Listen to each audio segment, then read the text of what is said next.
இங்க ஒரு குட்டி பொண்ணு கேன்சரால பாதிக்கப்பட்டு பாடி வீக் ஆகி ரொம்ப முடியாத கண்டிஷனுக்கு போயிடுறான். அப்போ அவ கூட எப்பவும் சிரிச்சு பேசி சந்தோஷமா விளையாடிட்டு இருக்க அவளோட அக்காவுக்கும் திடீர்னு உடம்புக்கு முடியாம போகுது. அதை யாருமே எதிர்பார்த்திருக்க மாட்டாங்க. அன்னைக்கு நைட்டு அக்காவுக்கு உடல்நிலை ரொம்ப மோசமாகி ரத்த வாந்தி எடுத்து மயங்கி விழுந்துடுறான். அன்னைக்கு நைட்டு தங்கச்சி தூங்கிட்டு இருக்கும்போது திடீர்னு அவளோட பாட்டி அக்காவை தூக்கிட்டு ஒரு ரூமுக்குள்ள கொண்டு போய் லாக் பண்றத பாக்குறான். அக்காவோட பாடி கண்டிஷன் இப்போ ரொம்ப மோசமாயிருது. அவளோட பாட்டி எவ்வளவோ மருந்து எல்லாம் கொடுத்து பாக்குறாங்க. ஆனா அதுலயும் அவளுக்கு கொஞ்சம் கூட சரியாகல.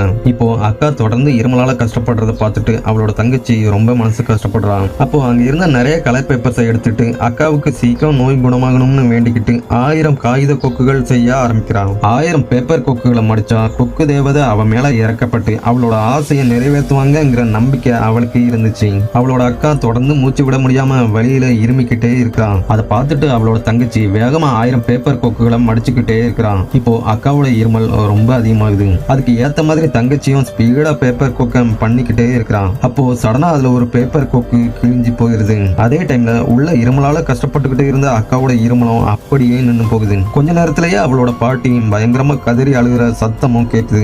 அப்போ தங்கச்சிக்கு உண்மை புரிய வருது. அவளோட அக்கா நோயால அவதிப்பட்டு கடைசியில இறந்தே போயிருப்பான். அப்போ திடீர்னு அந்த ரூம்ல இருந்த ஒரு மரப்பட்டிக்கு மேல ஒரு பேப்பர் கொக்கு இருக்கிறத பார்த்துட்டு அந்த பெட்டியை ஓபன் பண்றான். அதுக்குள்ள ஏகப்பட்ட காகித கொக்குகள் இருக்கிறத பார்த்து ஷாக் ஆகுறான். அது எல்லாம் ஆல்ரெடி தங்கச்சிக்கு கேன்சர் குணமாகணும்னு அவளோட அக்கா முன்னாடியே மடிச்சு வச்சதுதான். அக்காவுக்கும் கேன்சர் வந்த விஷயம் ஏற்கனவே பாட்டிக்கு தெரிஞ்சிருக்கும். அவங்க சின்ன பசங்களுக்கு தெரிஞ்சா வருத்தப்படுவாங்கன்னு தான் எல்லா வழியையும் உள்ளேயே வச்சுட்டு வெளியே எதையும் காமிக்காம இருந்திருப்பாங்க. அவங்க எவ்வளவு நாள் மகிழ்ச்சியா வாழ முடியுமோ அவ்வளவு நாள் வாழட்டும்னு தான் அவங்க கிட்ட எதையும் சொல்லி கஷ்டப்படுத்தாம விட்டுருப்பாங்க.